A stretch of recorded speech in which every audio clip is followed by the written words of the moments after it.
All Hit Radio.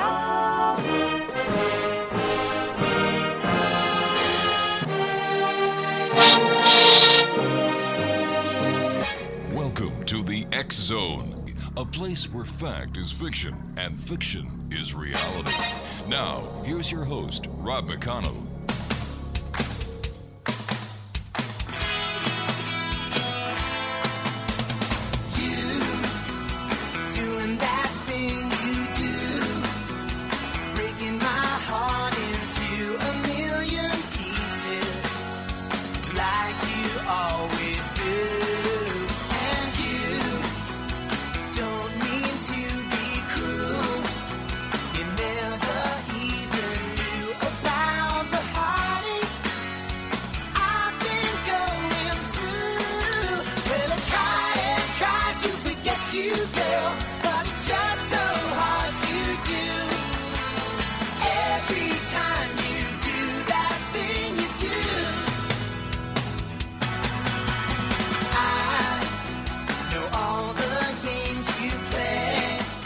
And welcome back to the X Zone, everyone. I am Rob McConnell, and for the next 2 hours, I'm your host and your guide as together we cross the time-space continuum to this place that I call the X Zone.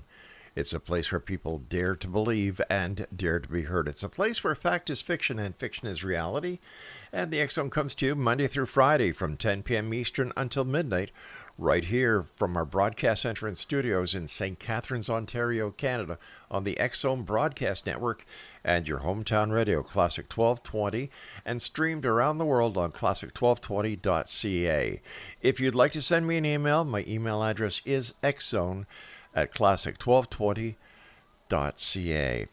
My guest this hour is Mo Miller, and he's with the Black Hills Paranormal Investigations.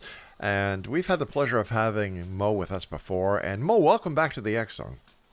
Well, thanks for having me. I appreciate it, Rob.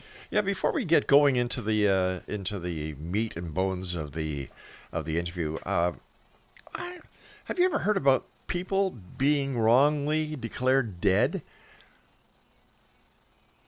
No, I have not. Okay. That's a new thing apparently? Yeah, this is a news headline from one of the papers, People's Magazine.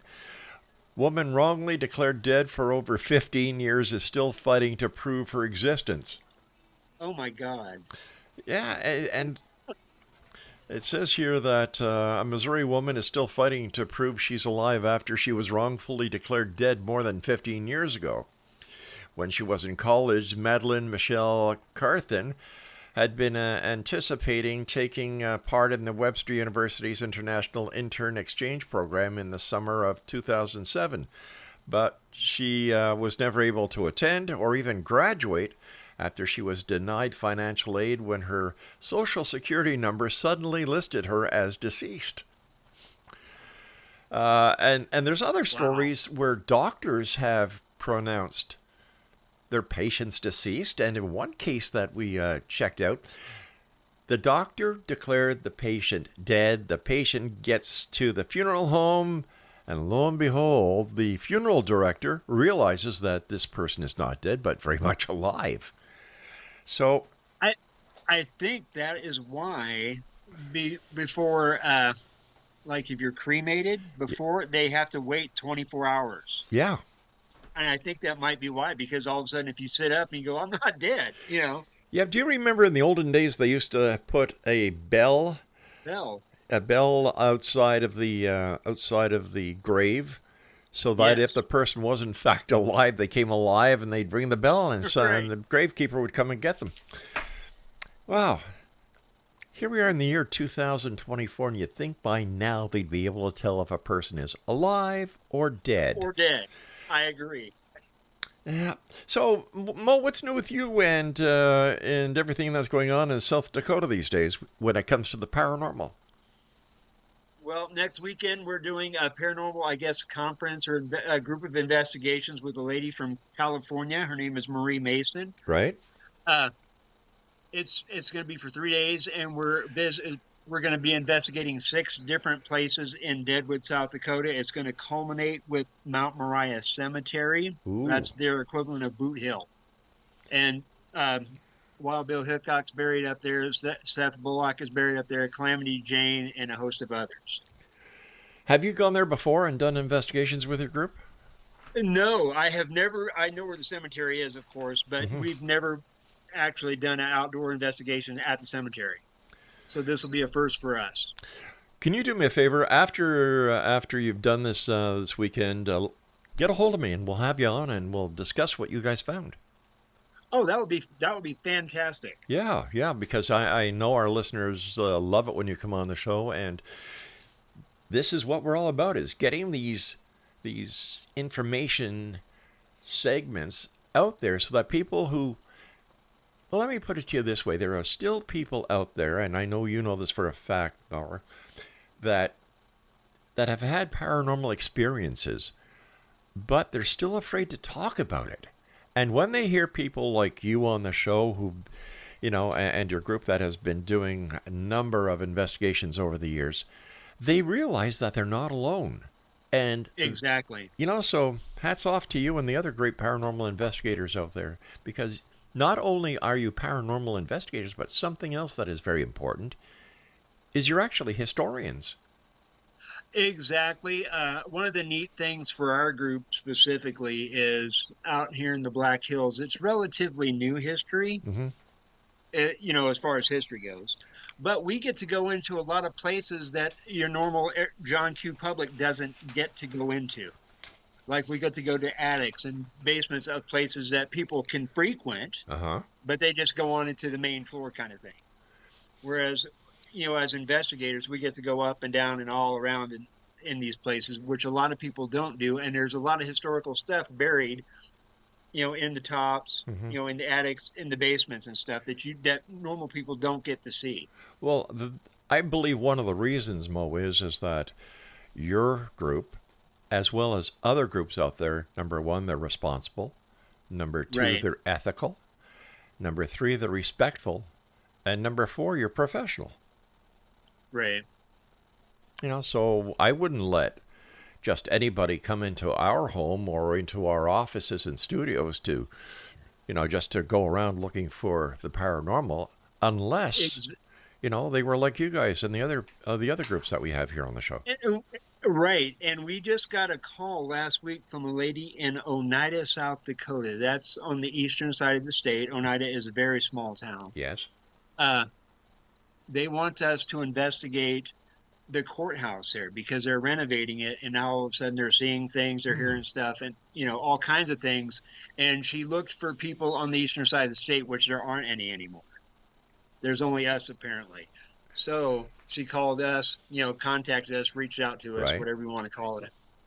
And I brought it to the team. We haven't set a date or anything yet, but it's got to be this summer because the winters around here are super harsh. Tell me something. How haunted is South Dakota?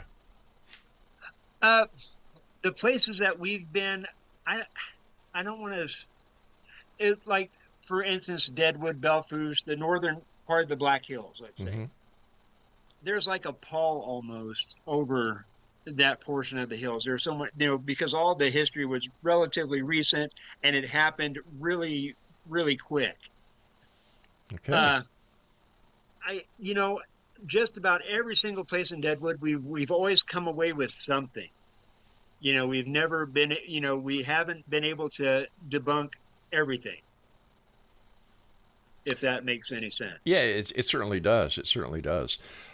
How do you prepare for an investigation? Let's say somebody calls you. Let's say I was living in South Dakota, where you live, in Rapid City, and I called you up and I said, Mo, I've heard about you guys, and something strange is going on in our home. We see shadow people. The animals are acting very strange, and I think there's something going on here. What steps do you take before you actually, number one, consider doing the investigation, and number two, actually doing the investigation?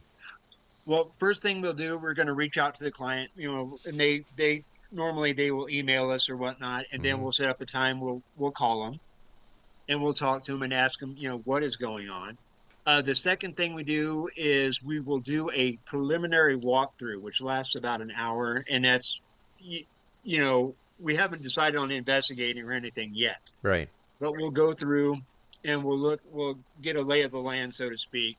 And I'll look specifically at the books they read and stuff like that too, because, a lot of people automatically go to the dark side if something goes bump in the night. It's a demon and all this happy horse caca. So you look at, Hold on here. Hold on here. Horse caca. Well, I love it, Mo. I love it. I was trying to be clean. You are. But yeah, we'll do a walkthrough and then we'll let them explain to us what claims, what their claims are, where they're happening, and then we'll sit down with the potential clients and we'll decide whether or not an investigation is warranted, if we can't debunk it on the spot kind of thing. Now, when you decide to go forward with the investigation, is there a questionnaire that you give to the clients? Way back when we first started, we used to. We don't do that anymore because it was getting to the point where it's basically cookie cutter. Yeah. With what they write down. But if you sit down and you talk to them, then you get into the meat and potatoes of the stuff too. And how long does the interview process take before you and your team make a decision that yes, we're going to go? A walkthrough usually lasts about an hour or so, because we'll get like I said, we'll talk to the clients, we'll get a lay of the land and stuff. And an investigation, and depending on what's going on, if there's nothing happening at all, it might be 5 hours, let's say. It can go up to like 9 or 10, depending on what's going on, of course. A lot of work goes into it, and then I would imagine even after you do the investigation and you collect all this data, you have to go through it and correlate the data. People don't realize this. Like what you see on TV, like you watch Ghost Adventures or Ghost Hunters or whatnot, what you're seeing is a highlight reel for one. Right. You're not seeing, for instance, like I have on, my personal equipment, I have 6 recorders. Let's say I put them out, all of them, right? Yeah. And it's a 6-hour investigation. 6 times 6 is 36. So all right, Mo. We're going to have to hold on to 36 because I have to take my commercial break. So please stand by. Exonation. My guest this hour is Maurice Miller, and we're talking about paranormal investigations, focusing on South Dakota. He is with the Black Hills Paranormal Investigations. Their website is blackhillsparanormal.com, and Mo and I will be back on the other side of this break, right here from our broadcast center and studios in St. Catharines, Ontario, on the X Zone Broadcast Network and your hometown radio, Classic 1220, and, of course, streamed around the world on classic1220.ca. I'm Rob McConnell. Don't go away.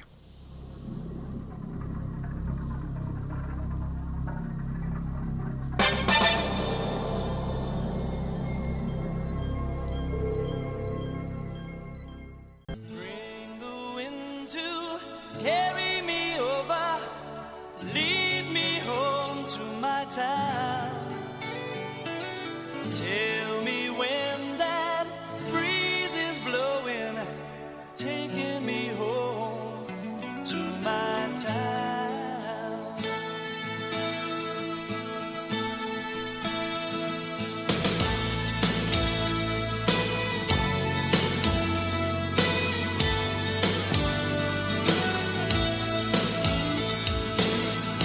When I think of you, Scotia, there's a love that just bleeds in my heart.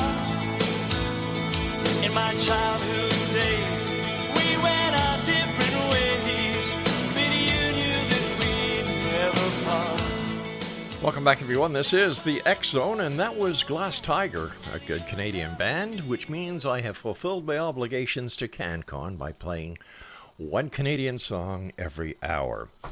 Mo Miller is our special guest, and Mo is with the Black Hills Paranormal Investigations. Their website is blackhillsparanormal.com, and they are based in South Dakota.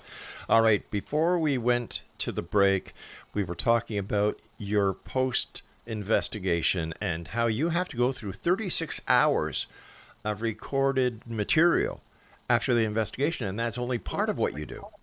Right, and that would be only me. There's 7 other people. Depending on the size of the venue, we might have all 7 of us.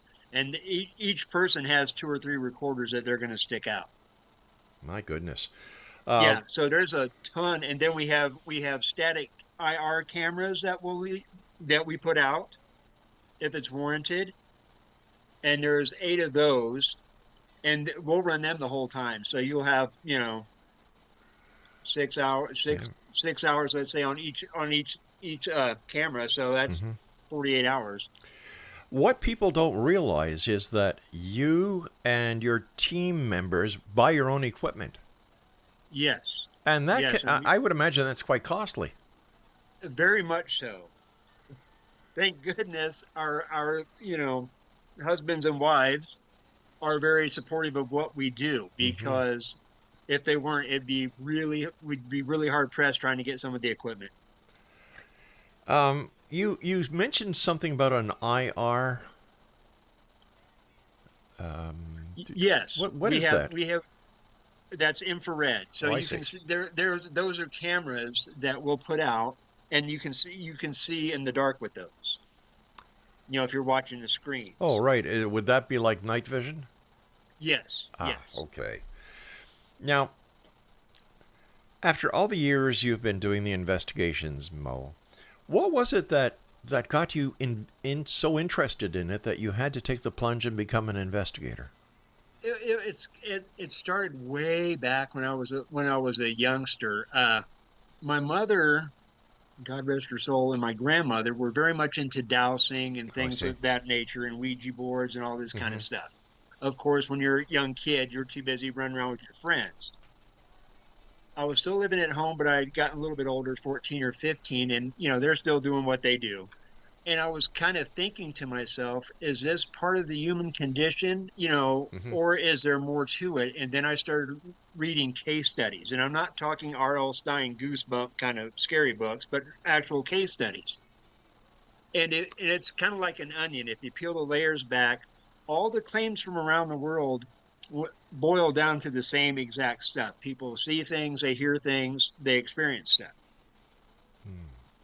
And that basically got me into this, because I was like, there's got to be something more to it. You mentioned Ouija boards. Have you seen the new toy Ouija board that Fisher-Price put out? No, I have not. It's like the old See and Say, where you pull the string, and right. It's like that. And I'm trying to really. I'll send you the information. I can't understand why any toy company would want to make a toy Ouija board for kids. Right. Well, I do know with the Ouija boards, what was it? Milton Bradley made them. I can't remember. Yeah, Parker Brothers, yes, that's right. That made them, and I personally I own 2. I have a regular. I don't know who makes them now, but a regular Ouija board, and then I have a witch board that's 3D. Same concept, exact same thing, just looks a little different. The board's textured, and that one doesn't work really well because like I said, the board is textured. So the planchette, or whatever you put your fingers on, whatever you call it, I think it's planchette. It doesn't scoot along very well at all. Yeah, I'm sorry for kind of going off track of the how you people conduct and finish your investigations, but I just had to tell you that because I find it, it doesn't make sense to me. Like, what are we trying to do to our kids? I of course, I call a lot of our equipment toys, but they're not toys. The neat thing about our team is everybody, we have team equipment, and everybody has their own equipment also. Right. And one of the people, Danny, she's a psychic medium. She's on our team, but she has something called an envoy. Okay. Which is kind of like, it's almost like a digital Ouija board, almost. But it talks in sentences and things. Like it picks up stuff, and then it converts it into sentences. It's like a necrometer or a necrophonic, which we have too. Well, that is interesting. Yeah. Okay, so you've got all this information. It takes hours upon hours. Right. For each one of you to do your due diligence with the recordings Right. and the data, and then I would imagine you get all together and share the information and come up with a final report. Yeah, what we do is we give it about a week, Mm-hmm. and that's for everybody to go over their individual stuff, and then we all get together, and then things that you think are relevant that you captured, Right. you bring it to the team, and we basically you vote yay or nay, like that's good or no, that somebody burped or whatever, and then once again, I'm keeping it clean. Yeah. But after that, after we get everything together and we decide what we would show the client, Mm-hmm. uh, the following week, so it's about 2 weeks, give or take, we'll set up a time with the client to go over like a reveal, and that even goes if we didn't capture anything. We'll still sit down with them and say, hey, we were there a very small snapshot in time, and nothing happened, or Mm-hmm. all proverbial hell broke loose. Right. Has there ever been a time when you've reviewed your data and something has just blown you away? Yes, as a matter of fact, on our Facebook page, if you go to our photos, we captured a photo of a shadow person, and you see the clients. They're sitting on a couch and they're blurred because they saw it too, and they're getting the hell out of Dodge, for a lack of better terms. They're jumping off the couch, and you see this thing standing in the corner. Hmm. It's really, really kind of cool for us, and it's really eye-opening for other people that kind of don't believe. Is the shadow person a new phenomena? I don't think so.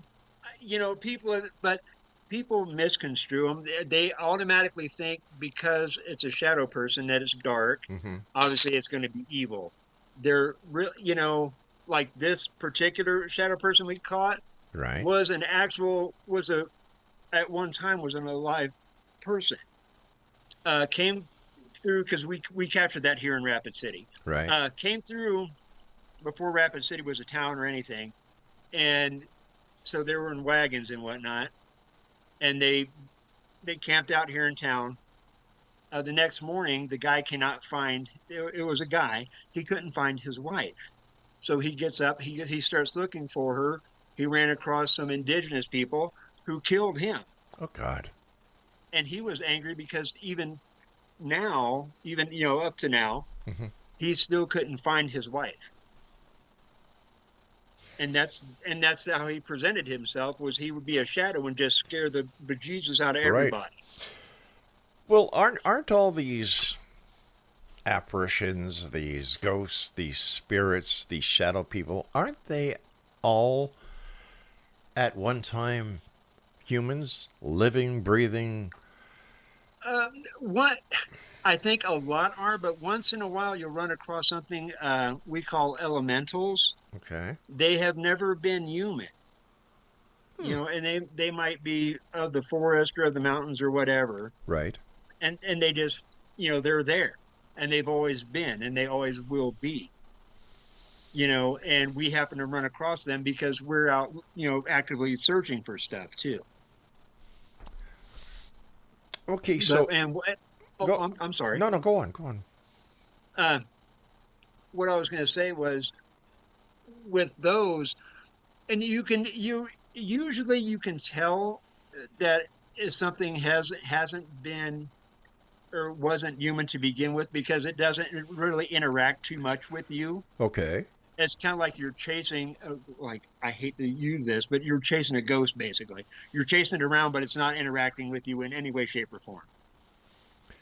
So how do you actually get the ghost or the spirit or whatever the entity is to actually interact with you? Sometimes they don't want to. Sometimes it's kind of like in October's, we do something with Deadwood history, and we do it at the Adams House. It's one of the mansions in Deadwood, Okay. right? And we've done that. We've done this every October for going on 12 years now. And there's definitely something. There's a presence in that old mansion. It's not going to hurt you. It doesn't. It's not going to hurt you. It doesn't do anything to anybody. Mm-hmm. But sometimes it'll interact with you, sometimes it's kind of like it's hiding or trying to hide, and you're chasing it around. So, what I guess what I'm trying to say with that is, you know, if it's an intelligent haunt versus a residual, an intelligent is one that's interacting with you, obviously. Right. But I apparently, they get bored or tired of communicating with you.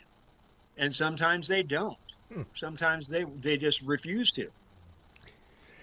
I've often wondered why these spirits, ghosts, whatever these entities are, why they put up with the paratourism that is growing in leaps and bounds. I agree. Yeah. I agree. Because, like I could, if I was a ghost or a spook or what have you, it would be fun for the first couple times. Yep. Then it would get bored. I'd be like, okay, I'm done with this now. You and I have to take our break at the bottom of the hour, my friend. Please stand by. Exo Nation, my guest this hour is Mo Miller, and he is with the Black Hills Paranormal Investigations in South Dakota. Now, if you'd like to visit their website, it's blackhillsparanormal.com, and on Facebook, Black Hills Paranormal Investigations. Mo and I will be back after this brief message as we continue talking about the weird, the strange, the bizarre, the paranormal. After all, here in the X Zone, we're searching for answers, but we also demand the truth. And we'll be back as we continue from our broadcast center and studios in St. Catharines, Ontario, Canada, on the X Zone Broadcast Network and your hometown radio, classic1220.ca. I'm Rob McConnell. Don't go away. Okay, now I'm going to...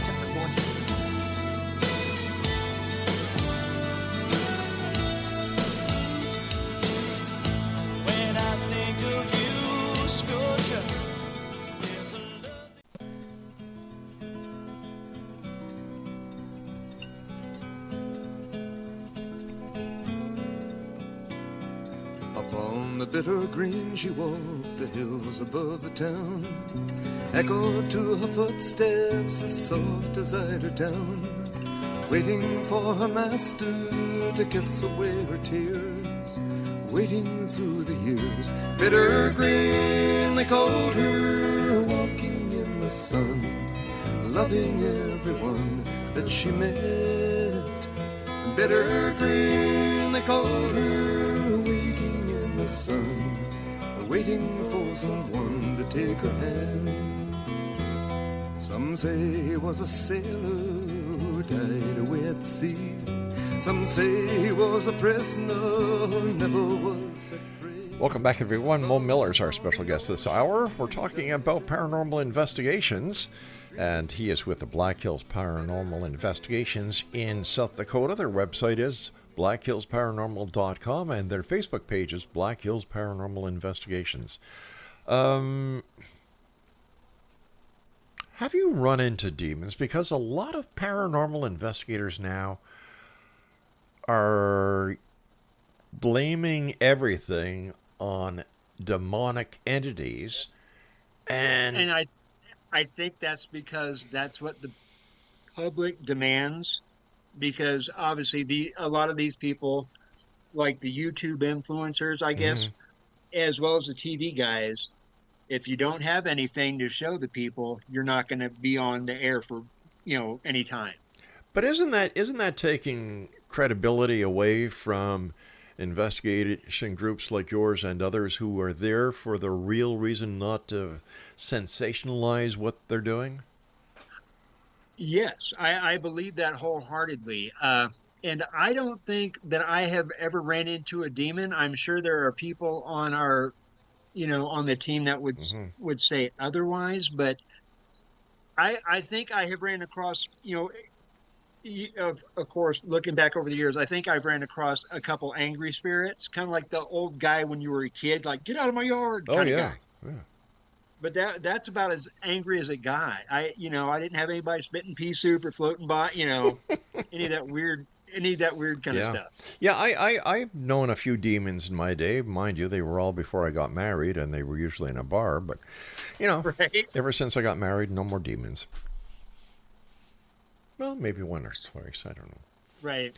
Yeah. So why do some of the investigators, curse, swear, yell at the demons or yell at the spirits, yell at the ghosts? Don't they realize that these at one time were people, and all they're doing is showing disrespect and how stupid they really are? I once again, I agree with that. With exactly what you said. We don't on our Hmm. team. We don't provoke. That's Right. what that's called. You're provoking. You're trying to get a reaction, and they're hoping that they piss off whatever is Right. there enough that it does something. Makes me. But at the same time, it's kind of funny because when they do this, and then if they provoke enough and something does happen, then they run and scream and all kinds of crazy stuff. Yeah. Well, they got to watch out for that horse doo doo, right? Exactly. Hmm. Exactly. Now, what are the different types of hauntings? What we've ran across, two of them that are really easy to explain are intelligent versus residual. An intelligent haunting would be, for instance, like if I go into a house or a Hmm. business and say, "Hey, my name is Mo," and all of a sudden it says, "Hey, my name's Bob. How are you doing?" kind of thing, right? Complete interaction. Residual haunts are going to happen at whether you are there or not. Hmm. That's where you get like noises and sounds like gunshots and all kinds of crazy stuff like that. That's just it's almost like a tape being replayed. So it's like something caught in the electromagnetic Right. field within the residence or within the commercial establishment. Is that the kind Right. of hauntings there are in the old British castles? I think so because a lot of the castles are by water sources. Hmm. Running water is a really good conductor of that stuff, and so are stones. Really? Yes. Hmm. And there was a movie, I think it was made in the late 60s, early 70s called The Stone Tape Theory. It was it's actually interesting. We'll have to look that one up. It does sound Yeah. interesting. Um, has there ever been? What was it like the first time that you had a ghost or spirit encounter, one on The one? very first time for me, I didn't believe what I was experiencing. I was like, there's no way. This cannot be. Because when I first got into it, I was going to debunk everything. Everything was going to be, easily explained away. But then we go to a place, we have flashlight interactions, we heard voices, we had things move that we weren't touching. It was kind of crazy. Have you or any member of your team ever been physically assaulted by a spirit or a ghost? Not, no, not that I can think of. As far as assaulting, like I said, Danny, she's on our team. She's a psychic medium and she does it for a living. Hmm. We did an event last summer in Buffalo, Wyoming. It's on the far side of Wyoming, on the west side. Right. It's right at the base of the Bighorn Mountains. Uh, and we were doing an old hotel there, and then the next morning we're getting ready to leave. Her face had changed. She had latched on to her, for lack of better terms, and wasn't excuse me, and wasn't letting her go. And her face was physically different. It was really weird. Hmm. And but doing what she does, she was able to get rid of it and come back to normal fairly quickly. Speaking about attachments, a lot of people go to yard sales, to flea markets, and estate sales. What are they called? Hmm. Auctions. How can somebody be sure when they buy something that there isn't an attachment on that article that they buy and they unknowingly bring problems home with them? I had heard that. I don't. If you go to an estate sale and you buy something, there is no guarantee that you're not going to have an attachment. Uh, and it's weird some of the stuff that things attach themselves to. Hmm. It might be a pillow or a particular spoon. It's goofy. It doesn't always have to be, oh, I bought this really cool old chair or this cool old bed or this dresser. It could be something very simple and mundane. But at the same time, not everything you get is going to be or have an attachment. How do you tell? I don't know. If nothing happens, I guess you don't have an attachment. And if you do, you call up a credible paranormal investigation team, right? Right. Exactly. While we were on this last topic, and you mentioned something about you went to this place in Wyoming and Yes. there was activity and so on and so forth.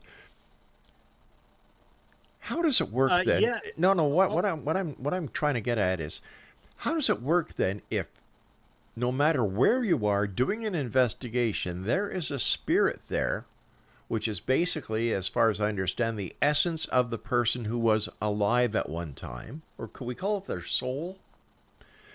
And if that is so, what does this do to the concept or the possibility of reincarnation?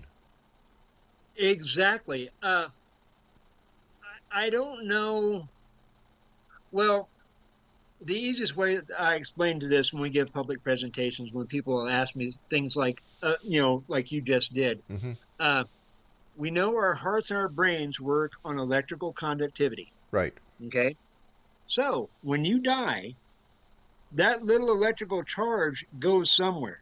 Does it stay in a little ball of consciousness for a spell? I don't know. Or does it go to the collective consciousness? We don't know. I don't. Yeah. But yeah, with the reincarnation, I think that has to do. That's a hard one. I think, and this is just my own personal belief, not everybody is going to come back as a spirit, period. I don't know why that is. Sometimes it is, sometimes it isn't. And it doesn't have to be any kind of tragedy. But maybe you go somewhere, depending on your religion. So it depends on where, if you're Hindu or Muslim or Christian or Buddhist, where you go. But as far as reincarnation goes, I don't know if everybody goes through that either. Some people do, obviously. Yeah. Well, that's but not everybody. It's a perplexing question that raises a lot of other questions. You just think you've got one question answered, and that question opens up the door to so many other questions. I've got about a minute and a half before I have to take our final break, Mo. Tell us a little bit about the event that you're having again, and how can people find out more about it? And if there's anybody else listening in the South Dakota area, how can they get involved? Marie Mason is the name of the lady. You can go to our Facebook page. We have a link that goes to her, so you can sign up for the investigations or what have you. Because, like I said, we're doing 6 places. We're doing the Fairmont Hotel, the Bullock, the Number 10 Saloon, the Adams House, Mount Moriah, and there's one more. Oh my goodness! Oh, the brothels. So we're hitting all the Wait a sec. Hold on here. Here's the guy who talks about horse doo-doo, and you forgot about the brothels? Right. If that was me, that would be the first on the list. Hey, gang, brothels. Yeah. You and I have to take our break, so please stand by. And Exo Nation, if Okay. you'd like to sign up for that event that we were just talking to and check out the haunted brothels, go to their website. The Facebook page of Black Hills Paranormal Investigations. And for all the information on Mo and his team, visit their website at blackhillsparanormal.com. The X Chronicles newspaper is available free of charge with our compliments at www.xchronicles.net. That's XCHRONICLES.com. And if you're a community radio station, or if you have a low power FM radio station and you would like to carry the X Zone radio show, it's with our compliments. No charge whatsoever, no syndication fees. We give you the license because we want to help community radio. We want to help low power FM stations because They get the information out there. They're community based, and we love helping communities wherever we can. I'll be back on the other side of this break as we wrap up this edition of the X Zone with, this edition, this segment, because we've got another hour coming up after the short break at the top of the hour. You know, the website. Yeah, you got it. www.classicradio.ca, and to listen to us streaming, classicradio.ca, and we're coming to you on the X Zone Broadcast Network. Don't go away.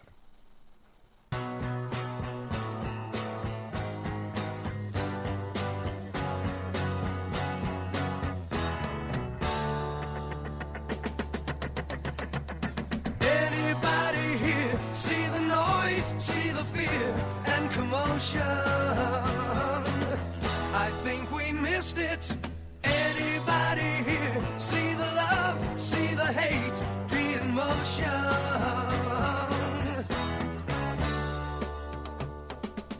Don't give me no hand-me-down shoes.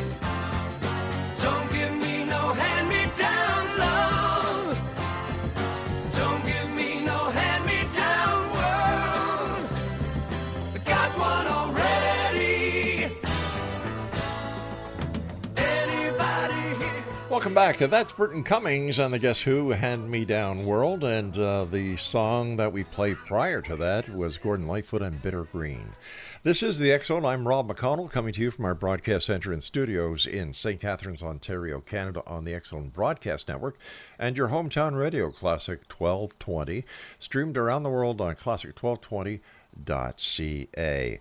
Mo Miller is our special guest, and he is with the Black Hills Paranormal Investigations. Now, if you'd like to sign up for the investigation that they will be doing this weekend, I believe, go to their website, Black Hills Paranormal Investigations. Their Facebook page, and you can get all the information there. They have a great Facebook page. They have photos that you can, see for yourself what these people are doing.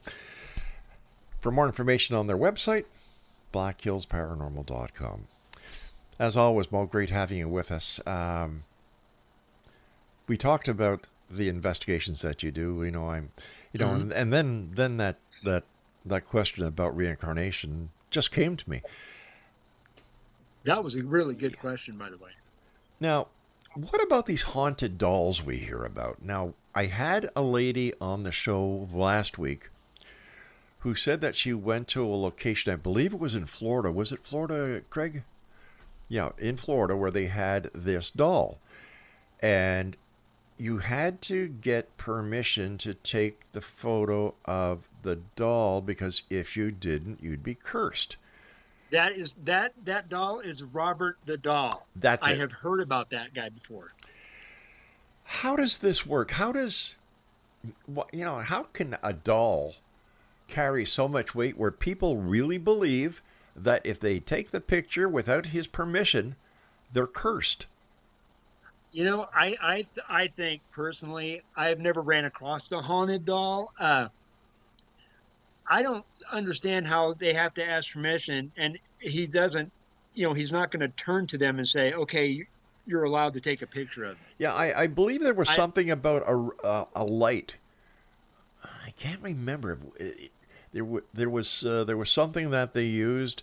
They asked the question, and if the light went red, it was yes, and if it went no, it was red, green and red.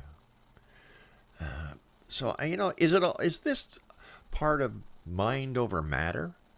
I think it is. I think people that sneak photos of the guy, right? And then they'll go home, and then their subconscious is working on it, like you're going to be cursed. So any kind of bad luck that they might have is going to be associated with that for however long it lasts for. Mm-hmm. Have you and your investigation team ever come up to a situation where instead of a haunting, these people were cursed and they asked for your help? We have actually ran into that a couple times. I don't know if they were cursed per se, mm-hmm. but they really had some kind of issue going on. Wow. And we couldn't determine if it was paranormal or not. There was nothing, we never found anything paranormal. Mm-hmm. And we suggested to these people that, maybe they should go see a doctor, because obviously we're not medical doctors of any sort. And one lady, this is years ago, she actually did. Mm-hmm. They adjusted the meds she was on, and she didn't have any problems after that. Conversely, we've had other people come to us. Oh, I'm seeing spiders or whatever crawling up the wall, blah, blah, blah. And that's all and I'll reach out to them, and that's all. It never goes any farther than that. They won't contact us back. They don't do anything. I don't know if they're being just poo-poo heads, for a lack of better terms, or they're just wacky. I don't know. I hesitate to ask you this question because to me it's a very simple question. Why is seeing spiders on the wall a paranormal event? I don't know, but people do. They seem to think that. We all have a spider or two in our house, Yeah. but what I'm assuming is they're seeing like multitudes of them at one time. Well, but see now if I went into their place, mm-hmm. I would be looking for like a nest of some sort. Right. Instead of just instantly jumping to, oh my gosh, you got so many flies or spiders and whatnot. It's just like people like in the wintertime around here, they'll say, oh, I got flies. Well, because it's a warm room. And the flies, apparently they have a food source. I don't know what they're eating, but there must be something. I think I'm going to have to write a book about the strangest phenomena that is not really strange. How many years would you say that you and the members of your team have in total altogether? Well, I've been doing it for 18. Yeah. 18. We're probably, I'm thinking we have 50 years of experience probably between all of us. Okay. I'm sure that you have all seen Ghostbusters, right? Oh, yes. Okay. I'm a huge fan, actually. Have you or your team ever come across ectoplasm? No. We did have a lady, an elderly lady. This is years ago. We investigated her house. We came up with nothing, but in her bathroom, she found something on the wall. And she wanted us to come scrape it off and have it tested, which we can't afford that, obviously. Sure. But, I'm going to be sick. Anyway, it was basically a snot ball. A snot ball? Like she had sneezed and it flew across the room and stuck to the wall. Yeah. Oh, my God. That's a new one for me. Oh, boy. Snot ball. Yeah, because people don't realize, sometimes we have to deal with wacky stuff, It's not all fun and games and you're running up and down the hallway in the dark terrified or anything. Sometimes, people have weird things happen to them and they want us to fix it. Yeah, I know for a fact that there are many old houses that are damp and there's black mold. Right. And black mold actually, has spores that if inhaled can actually cause hallucinations. Yes. And you wouldn't believe the number of paranormal investigators that I've talked to this about, and they've had no idea what I'm talking about. Really? Yeah. No, and that's the same kind of stuff that we look for. Obviously, we look for natural, natural phenomena like every, like if they say every evening at say 3:00 in the afternoon, my appliances in my kitchen go off. Mm-hmm. Well, why? Is there a power surge? You live by a power station, right? But we'll look for mold and stuff too. Like if they say they see things or they're hearing things, because we're looking for all kinds of natural occurring things. Obviously, first, anything that you're left with, scratching your head about. That's when we start to go, maybe there's something a little bit more to it. I actually believe that ectoplasm is the slime that mold can create. Maybe. Yeah. Maybe. Okay, another question for you. Yeah, Craig. Craig says I've got about 3.5 minutes left. Has there been an increase in paranormal reports and activity ever since the use of G4 and G5 have been implemented for the use of cell towers and cell communication, as well as the increase in microwave? Not out here. Mm-hmm. I have heard like bigger cities Yeah. that they're seeing an upswing, and I don't know if I don't think it's an upswing in paranormal activity. I think people are assuming that. Well, and you might know this. If you have an area with high EMF, Yeah. for instance, like by your fuse box, Mm-hmm. some people react to that. Some people get rashes and hives. Some people hear and see things. Mm-hmm. And I'm thinking that might be, they might live by a cell tower or something, and they might pick up on that stuff. I don't know. Have you ever heard of paranormal investigators using animals?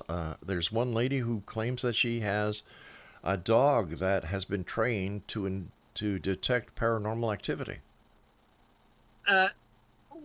We don't use any of our animals because I think everybody on the team has animals. Mm-hmm. I have heard of people using them. I think that's kind of a mean thing because a poor defenseless animal doesn't know what you're going into. That's true. Whereas as a person, you do. And and maybe I don't doubt that animals can sense things that we can't. Mm-hmm. There's no doubt in my mind about that. But at the same time, exposing them to this stuff, that I think is kind of cruel and unusual, to be honest with you. Mo, what would you suggest people do if, after listening to the show tonight, they believe that their home or their business has paranormal activity? Number one, if there is a spirit, should they face or confront the spirit, or should they call somebody like yourselves to come in and actually find out what's going on? I always tell people, because they've asked me this before, be careful what you wish for. Like people want to put out an audio recorder or whatever. Mm-hmm. You might pick up something that you're not ready to hear, or see. Right. So what I would suggest, depending on where they live, Mm-hmm. is look online for a reputable source, i.e., a paranormal investigative group, and you have to vet us. And I when I'm saying us, I mean like the entire paranormal community, because there are some people that are in it just because it's fun and they want to be scared and all this kind of horse caca. And I'm sure they can do more damage than good. Exactly. Mo, I'm sorry, quickly. Oh, real quick, when I was going to say that, I was when you just said they do more damage than good, you have to think about this, because as a paranormal investigator, if I say to somebody, there's a demon in your house, they're probably going to believe me. Mm-hmm. So even if I'm lying, they're going to believe that. Mo, time has come when I have to say so long to you, my friend. Thanks so much for joining us, Mo. Please send me that information to X-Zone Nation if you'd like to contact Mo Miller and his group. The name of their group is the Black Hills Paranormal Investigations. Their website is blackhillsparanormal.com, and on Facebook, Black Hills Paranormal Investigations. Thanks again, Mo. Thank you for having me. Take care, my friend. I appreciate it, Rob. All right, we'll be back on the other side of this break as hour number 2 of tonight's edition of the X-Zone begins. And you're listening to the X-Zone on your hometown radio, Classic 1220, and streamed around the world on classic1220.ca, all part of the X-Zone Broadcast Network. Don't go away. See the long distance